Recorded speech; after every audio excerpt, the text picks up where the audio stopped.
part 2 of my 2019 epic road trip coming right up.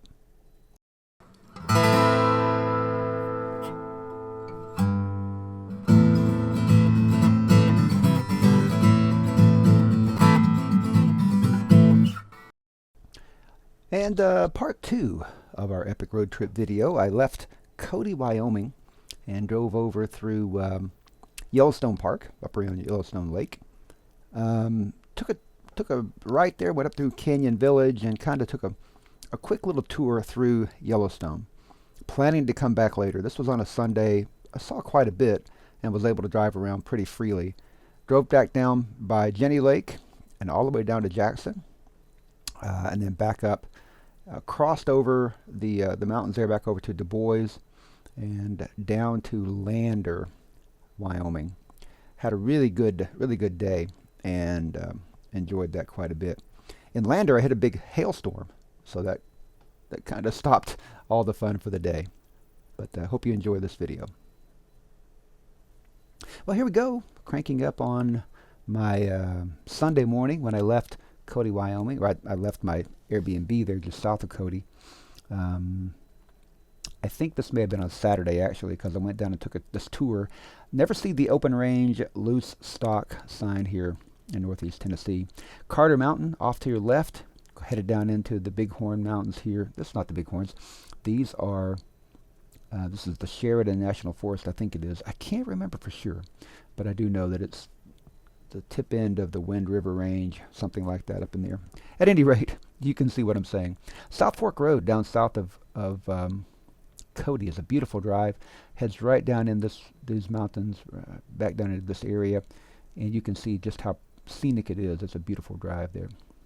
And I drove down elk along the way, the Shoshone River, or otherwise known by the Indians as the Stinking Water River. And there is a creek at the end. I think that's Cabin Creek at the end. There's a jumping off point, a trailhead there where special rules do apply. Now, I enjoyed this very much. I really took a look at this, the elk and the deer, and looking at the mountains on both sides of the road. It's one of the most scenic drives I've taken, so I can't recommend it highly enough.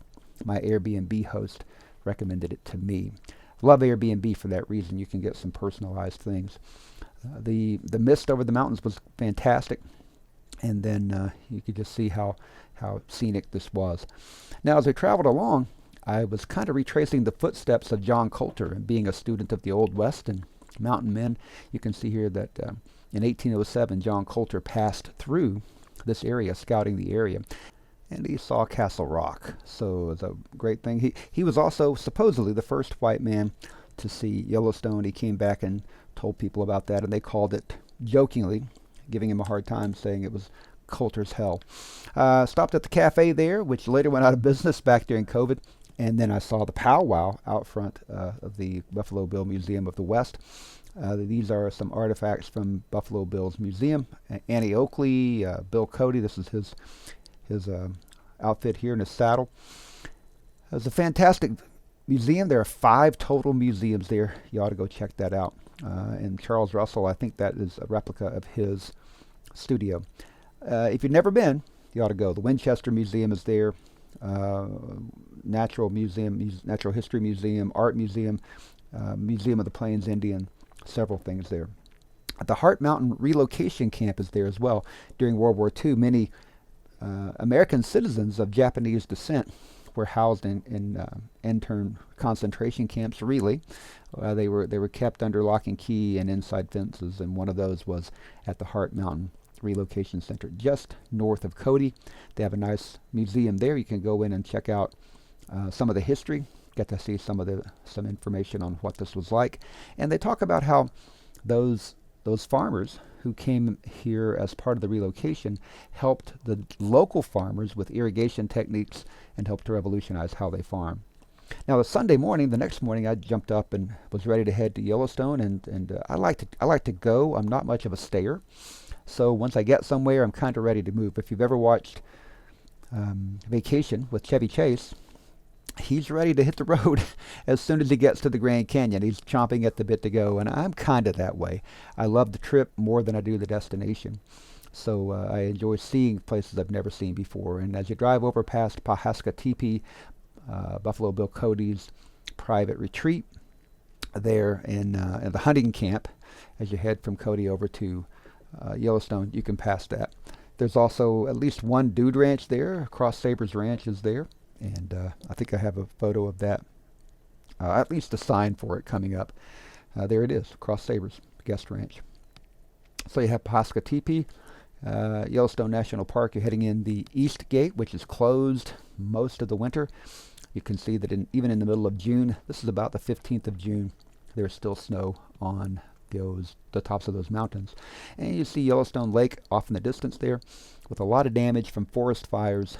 All those trees that are dead there are dead because of forest fires in the past. So it's a phenomenal experience to go with all of the vents and the steam coming up from underground springs and those types of things. The smell of sulfur, you can kind of get that as well. So there's a lot of that, and I've got some video from the mud pits. You can see that it's muddy and it's very smelly, smells like rotten eggs there. But I have some videos, and I think I've got some audio with these that is acceptable. So I'll see if I can let those play and talk you through this as I go. I was very new to videoing then.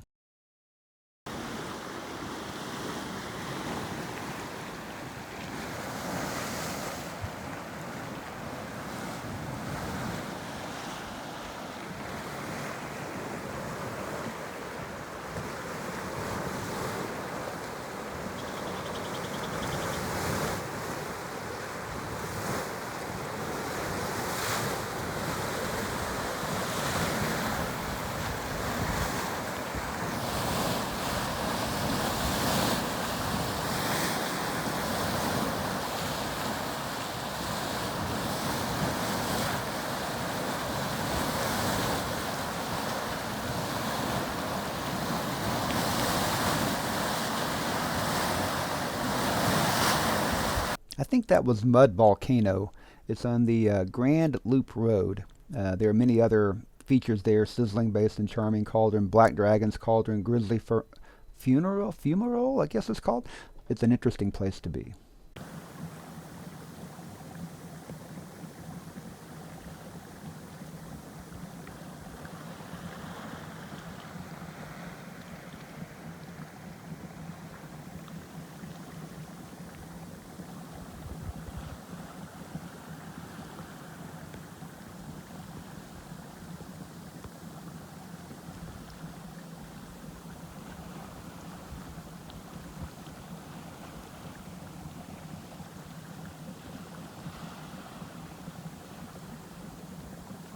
The buffalo in the mist were fantastic. That was mind-blowing to me. This is called Black Dragon's Cauldron. And I think, according to the information they have there, it wasn't formed until 1948. Again, tremendously interesting place. It was a foggy morning to begin with, a lot of moisture in the air, and it just made for a surreal experience to be there during this period of time.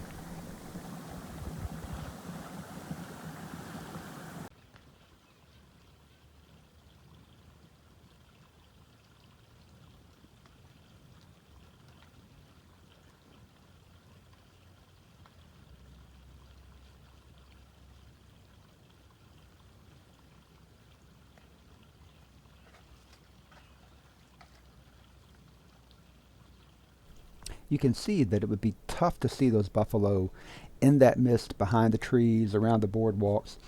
So I was a little concerned. I was walking gingerly because I didn't want to be one of the tourists of Yellowstone that you see getting gored by a buffalo, or a bison to be more correct. I didn't want that bison to get me. So I was being very careful, and you never knew. I could hear them sometimes in the mist and not see them. It was one of those circumstances where you just want to be a little extra careful just in case.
And in the category of things you just don't see where I'm from, bear spray rentals would be one.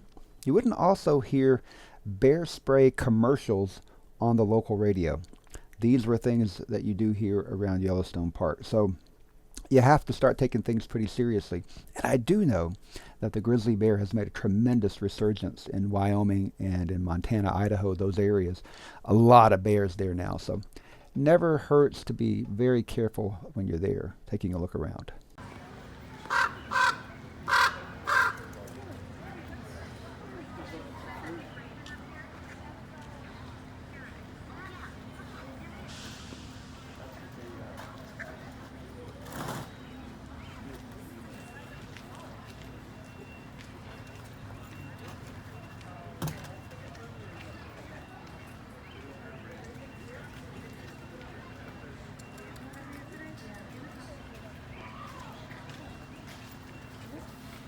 That was a beautiful raven. I took that video from my youngest daughter, who really loves ravens. Driving on down around toward Old Faithful on the western side of Yellowstone Lake. Great areas to view some bison out there. And really enjoyed this because you're close to Old Faithful. A lot of geyser activity. And again, it was Sunday morning. Not very many people. You can see that I was kind of all alone as I did this.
That bison was hiding behind that tree when I parked, and then when I heard him, I said, "Oh, look out!"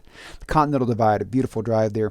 Jenny Lake, just phenomenal. One of my favorite views anywhere, and the Grand Tetons are perhaps, for me, for my money, one of the most beautiful spectacles you'll ever see.